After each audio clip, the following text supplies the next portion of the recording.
represents people in that field. I mean, think about it. Even taxi drivers have various associations, you know? Yeah. So does lawyers and doctors and the likes. But what associations and platforms or portals should every property owner know about and be a part of, especially those who own property to rent? We have Philip Skuman in the building. He's a broker and owner of REMAX, and he's here to shed some light on some of these issues. Good morning, Philip. Are you good? Morning, guys. Thanks for having me. Great. So, Philip, how big is the pie of options when it comes to property owners associations and platforms? Okay, so I think firstly, let's differentiate in which sector you're going to be in. Okay. Is it residential? Is it commercial? Is it agriculture? Oh, not even one thing. Like just, divide it like that. Well, obviously, there are different laws, regulations, rules, and different news articles coming out. The law keeps changing, different aspects of the law, interpretations of the law. This all changes on a regular basis and as and when needed. And it is important that you verse yourself with industry specific kind of boards and associations. So there are also voluntary and mandatory. There's a difference. So let's say you are buying in a sectional title complex. You would need to join the homeowners association and or body corporate. That's mandatory. You'll probably have a WhatsApp group. There will be information shared on this WhatsApp group. Information you need to verse yourself with if you're going to be able to pick the right real estate agent in the first place. You're going to have struggles that you're going to learn through, because each homeowners association and body corporate deals with different things, different types of clients that are inhabiting that complex.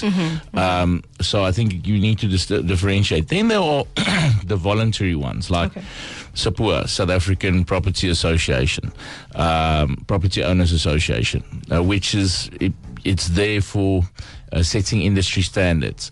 It's not necessarily a governing body, depending on if you're dealing with government. If you're going to be dealing with government, you'll need to follow SAPUA regulations for you to be able to deal with government. It's not necessarily necessary for you to join SAPUA and pay rates to them if you're not going to have a large portfolio of commercial properties.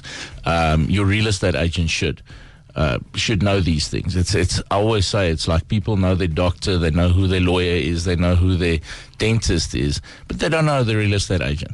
They don't have a real estate agent on call. And you need to think about it like your real estate agent is supposed to be your legal interpreter to a certain extent, which is actually a free service in the hopes that you will do business with that realtor. I hear you. But then maybe, Philip, I don't know, like the matter of joining associations, is it a matter of in the area where my property is, or the national association that has more reach? Plus there's like all these fees that has to be paid. Is it better to just throw myself everywhere? Or no, I think you don't really need to join some of these voluntary or the mandatory ones you'll need to join, but the voluntary ones I would not necessarily suggest you do. There's a lot of articles coming out.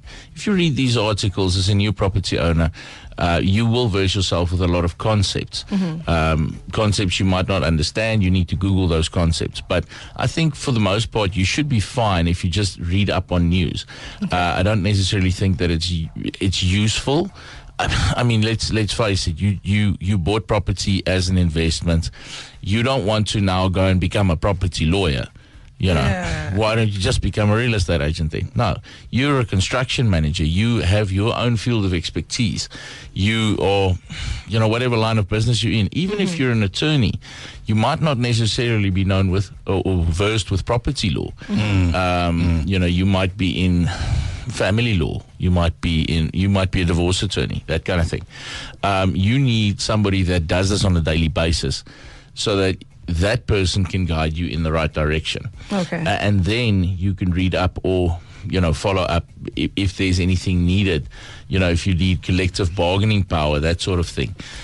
But for the average property owner, I would say that's just going to eat into your return on investment if you now need to join all of these voluntary programs or associations or boards.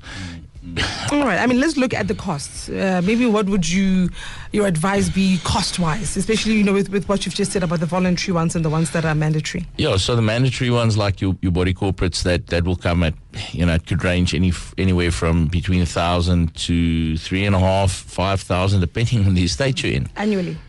Monthly. Huh? Yeah, depending on the estate that you're in. Okay. In Polokwane, I think the most expensive body corporate we got is 3,500. That's a monthly fee. Okay. Then this would be 35 grand annually.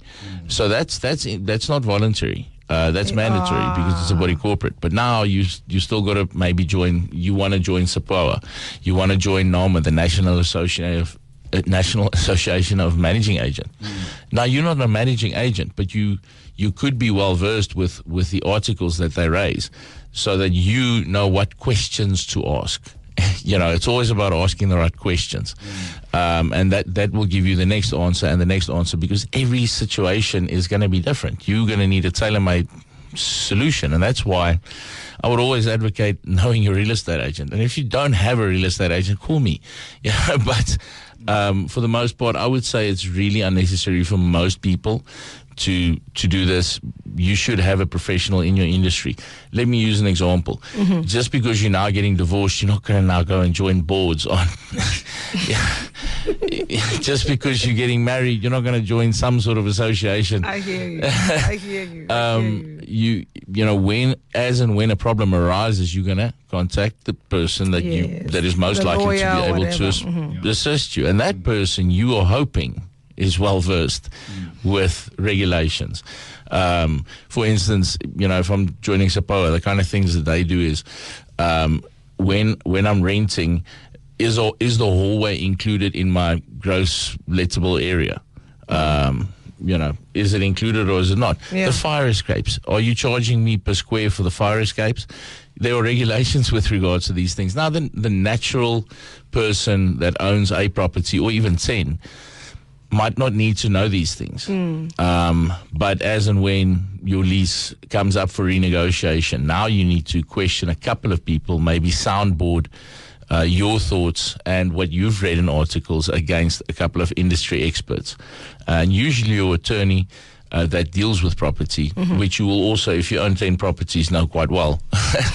That person, or even, like I said, your real estate agent will be able to guide you into the right direction and help you with the right decision. I mean, even myself that deals with this on a daily basis, I still face certain scenarios where I need to say, okay, I'm going to go and read up. Yeah. So imagine if it's just you thinking that you can just navigate through all that's of this what I'm without trying to any say. support. And this is where we come in, is to help you navigate and traverse this minefield of property ownership. And we're supposed to make it easy for you, because you need to. The more money I can save you, the more time I can save you, the more money you'll make that you'll be able to reinvest into property. So it's kind of a cycle. Yeah. Well, that's Philip Skuman. If you haven't spotted him at the corner of different parts of the city on a billboard, then I don't know. Broker and owner of REMAX, Philip Skuman. Thank you. That was a Capricorn.